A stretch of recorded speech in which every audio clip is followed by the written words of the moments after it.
বাবাজি মুসলমান, এ সোনা মানিকেরও আমি মায়েদেরকে বলতে চাইছিলাম, ও মা জাসনে ঈদে মিলাদুন নবীতে কি করবেন? ও মা জাননি, জাসনে ঈদে মিলাদুন নবীতে বাড়িতে বিরিয়ানি বানান, জাসনে ঈদে মিলাদুন নবীতে বাড়িতে পোলাও বানান, জাসনে ঈদে মিলাদুন নবীতে সুন্দর সুন্দর খাবার তৈরি করেন। ও ভাই, ও মা খালারাও জাসনে ঈদে মিলাদুন নবীতে নতুন নতুন পোশাক পরে আনন্দ মানাও। আমার আল্লাহ পাক আল্লাহ তাআলা বলতেছে, যারা নবীর আগমন দিবসে যারা বিরিয়ানি বানিয়ে খেলো, যারা পোলাও বানিয়ে খেলো, যারা ভালো ভালো খাবার করে বানিয়ে খেলো, আমার আল্লাহ বলছে আমি যদি খুশি হয়ে যাই আমার ওই বান্দা বান্দীদেরকে জান্নাতে দেব। তাহলে 12 রবিউল আউয়ালে কি হবে? জি, 12 রবিউল আউয়ালে খুশির দিনে বিরিয়ানি করবেন, পোলাও করবেন, যত রকমের খাবার আছে বাড়িতে তৈয়ার করেন। বিবিকে বাবা ভালো ভালো জায়গাতে ঘুরতে নিয়ে যান। এমনও কামচোর স্বামী আছে রে বাবা, বিবিকে কোনোদিন বাবাজি ঘুরতে নিয়ে যায় না। নিয়ে যায়? হ্যাঁ, আমার নবী মুস্তাফার এটারও বাবাজি সুন্নাত। স্ত্রীকে ঘুরতে নিয়ে যাওয়ার স্বামীর হলো সুন্নাত।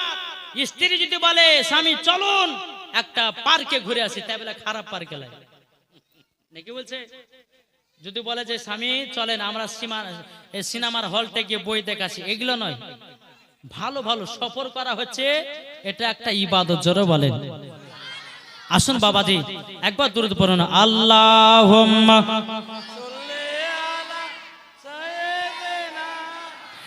মাওলানা মুহাম্মাদ আলা আলে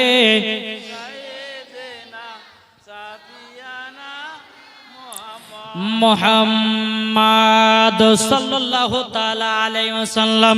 বাবাজি মুসলমান ভাইরাও, এ সোনা মানিকেরাও, তাইলে আমরা নবীকে মহব্বত করতে রাজি আছি না নাই?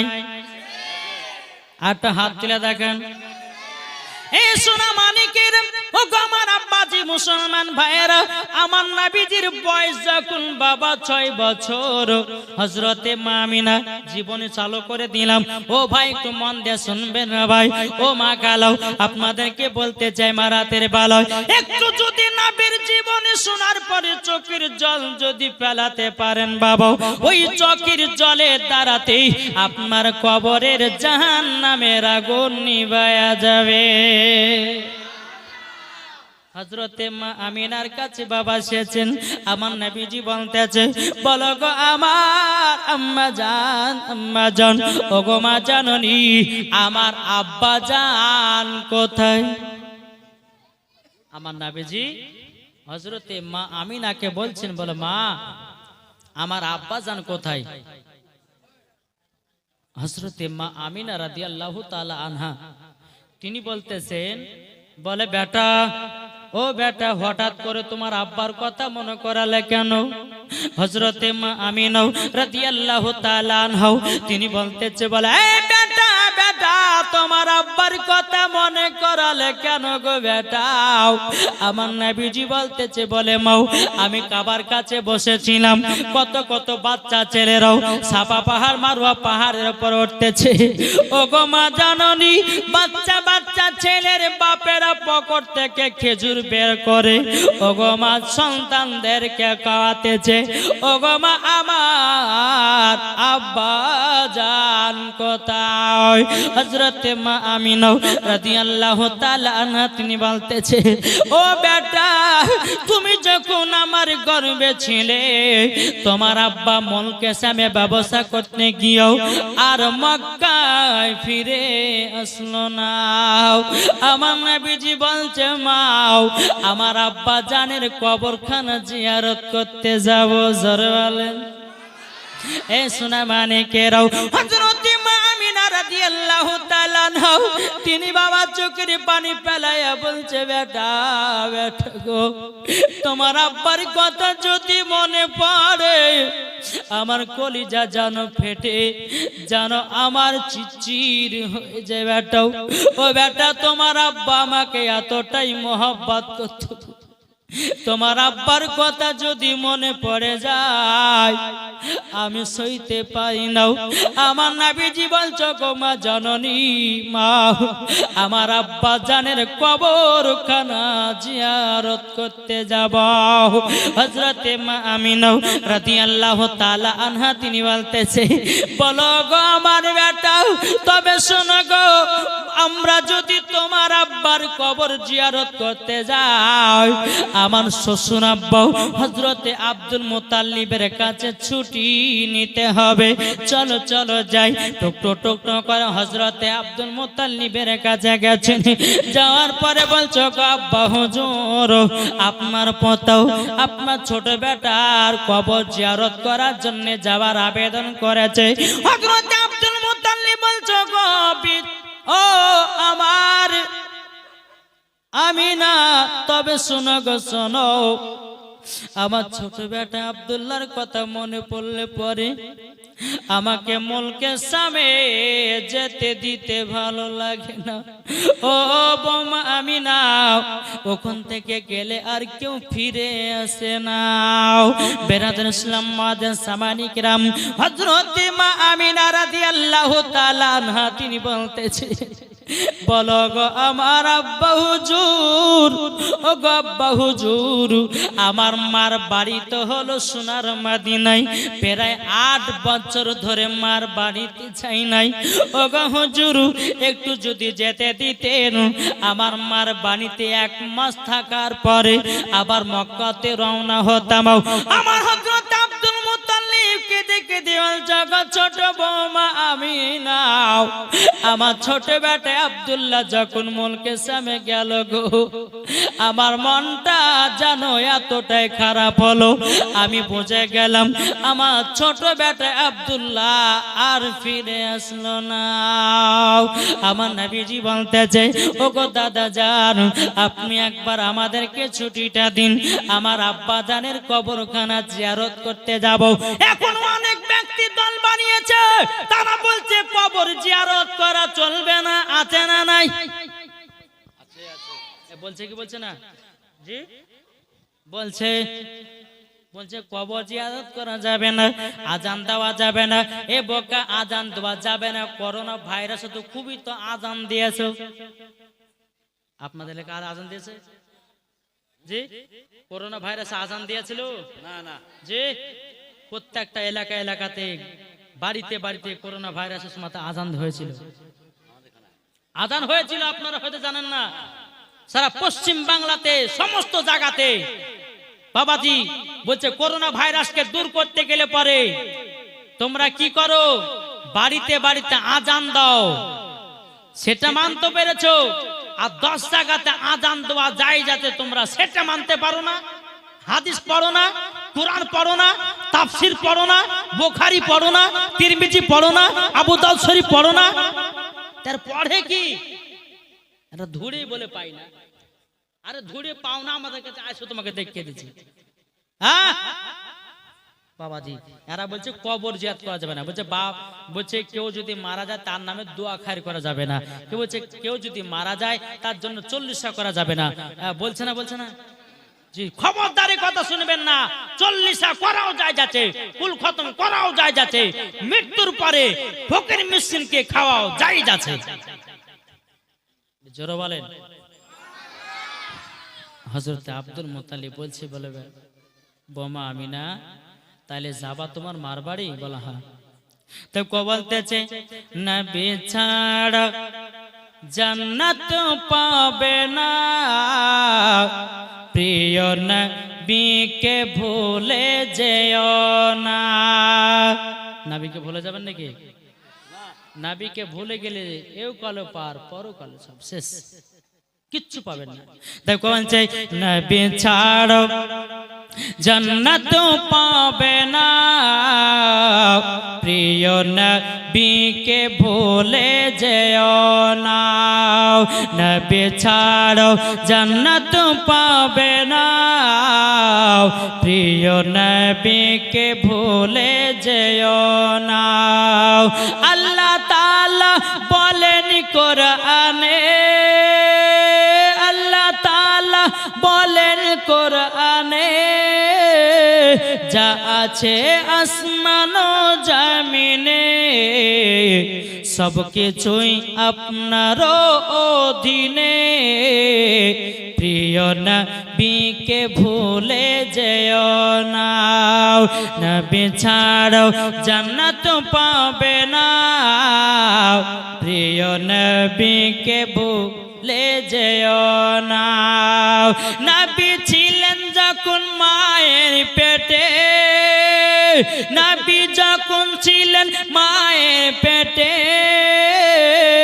বাবা গেছিলেন ব্যবসাতে আসার পথে ফিরে এলো না স্বামী হারা হলো মা আমিনা আসার পথে ফিরে এলো না স্বামী হারা হলো মা আমিনা নবী ছাড়ো জান্নাত পাবে না প্রিয় নবীকে ভুলে যেও না কে কে নবীকে বলবেন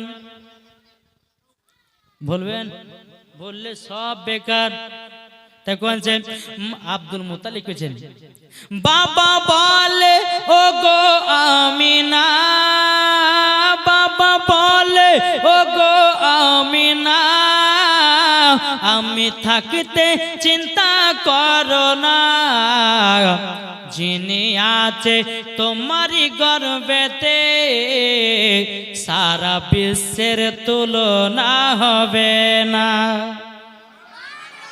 যিনি আছে তোমারই গর্বেতে সারা বিশ্বের তুলনা হবে না নবী ছাড়ো জান্নাত পাবে না প্রিয় নবীকে ভুলে যেও না আব্দুল মুত্তালিব বলছে আমিনা তাহলে যাবা সোনার মদিনায় যে হুজুর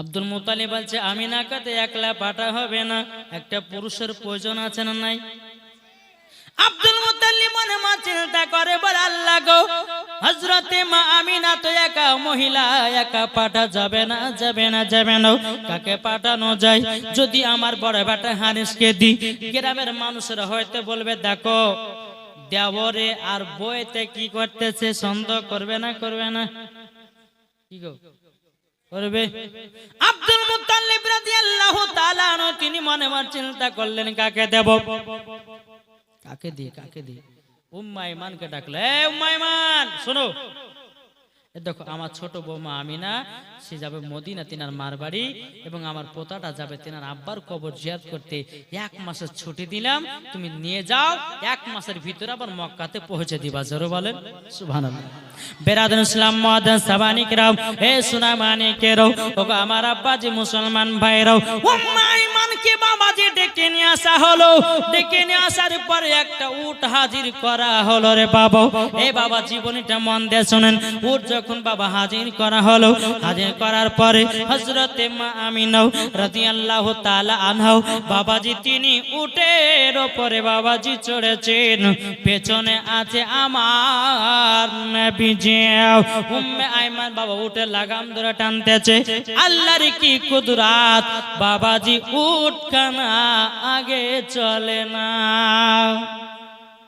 উট আগে যায় না উম্মে আইমান বলতেছে বলো গো আমিনা ছোট মুখে বড় কথা বলবো না তবে এক কাজ করো না যে নবী না হলে পরে আসমান হতো না যে নবী না হলে পরে পাহাড় পর্বত নদী নালা হতো না যে নবী না হলে পরে সারা কুল কায়নাত হতো না ও গো বিবি আমিনা আমার নবী মুস্তাফাকে দু জাহানের বাদশাকে পেছনে রেখেছো তার জন্য উটখানা আগে যায় না জোরে বলুন সুবহানাল্লাহ হে বাবা উটে আমার নবীকে চিনেছে, পাথরে নবীকে চিনেছে, হরিণে নবীকে চিনেছে, এখন কিছু দল বাড়িয়েছে বাবা, এরা নবী চিনতে পারল না, চিনতেও পারবে না।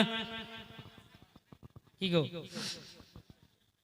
আমার মা আমিনা রাদিয়াল্লাহু তাআলা আনহা তিনি পেছন থেকে নিয়ে, আমার নবীজি পেছনে ছিলেন তো, পেছন থেকে তুলে বাবা সামনে বসিয়ে দিলেন। জোরে বলেন। যখন বাবা সামনে বসিয়ে দেওয়া হলো, উটখানা চলতে শুরু করলো। জোরে বলেন। মজার মজার ঘটনা বলবো বাবা। চলতে যখন লেগেছে বাবা, চলতে চলতে দুই ফাংড়ি রাস্তা, এই মেন রোড থেকে আপনাদের দুই ফাংড়ি রাস্তা পার হয়েছে, ওদিকে একটা রাস্তা চলে এলো, আপনাদের দিকে একটা দূর ভাগা। ওই রকম জায়গাতে মা আমিনা রাদিয়াল্লাহু তাআলা আনহা তিনি উটটাকে থামিয়ে দিয়েছে। কি করা যায়, কোন দিকে মদিনা যাওয়ার রাস্তা চিনতে তো পারি না। 8 বছর পর যাচ্ছে মার বাড়ি। এখনকার ঘরের মা বোনেরা মানবে যে বিয়ের পর যদি আপনার দুদিন পর যদি না জানতে বলে থাক তোর বাপের বাড়ি, চললে বাপের বাড়ি, তোর মতো স্বামীর ভাত খাবার দরকার নাই, বলবে কি বলবে না? বলবেই। বাবাজি মুসলমান, হে সোনা মনিকেরো, ওগো আমার আব্বাজি মুসলমান ভাইরো, হযরতে মা আমিনা রাদিয়াল্লাহু তাআলা আনহা তিনি দুই ফাংড়ি রাস্তাতে বাবাজি দাঁড়িয়ে গেছে। আমার নবীজি বলছো গো মা জাননী, ও মা কি ব্যাপার, উঠ কেন যাই না? মা আমিনা রাদিয়াল্লাহু তাআলা আনহা তিনি বলতেছে, বলে বেটা গো, তোমার আব্বা আমাকে বিবাহ করে নিয়ে গেছিল প্রায় 8 বছর আগে, কিন্তু বেটা গো 8 বছর পর তোমার নানির বাড়ি যাচ্ছি, কোনটা মদিনা যাওয়ার রাস্তা আমি চিনতে পারি না। বেরাদর ইসলাম মুআজ্জান সামানে কিরাম, আমার নবীজি বলছো গো মা তুমি চিনতে পারো না? মা আমিনা রাদিয়াল্লাহু তাআলা আনহা তিনি বলতেছে, বলো গো আমার বেটো আমি তো চিনতে পারি না। আমার নবী মুস্তাফা বলতেছে, বলো গো মা জাননী, মা জাননী, হাজা তরিকাতুল মদিনা, এটা হলো মদিনা যাওয়ার রাস্তা, হাজা তরিকাতুল ইয়ামিন, এটা হলো ইয়ামিন যাওয়ার রাস্তা। আমার নবীর বয়স তখন 6 বছর। কত? 6 বছর। আমার নবী বলছে, মা হাজা তরিকাতুল মদিনা, এটা হলো মদিনা যাওয়ার রাস্তা, হাজা তরিকাতুল ইয়ামিন, এটা হলো ইয়ামিন যাওয়ার রাস্তা। হযরতে মা আমিনা রাদিয়াল্লাহু তাআলা আনহা তিনি বলতেছে, বলে বেটো তুমি তো কোনোদিন নানির বাড়ি আসো না, তুমি জানলা কি করে এটা মদিনা যাওয়ার রাস্তা, এটা ইয়ামিন যাওয়ার রাস্তা? আমার নবী বলতেছে, বলে মা আমি যেদিন 12 রবিউল আউয়ালে শুভে সাদিকে সোমবারের দিন যখন আমি জন্মগ্রহণ করেছিলাম, ও মা আপনি আমাকে একটা চাদর দিয়ে ঢেকে রেখেছিলেন গো মা।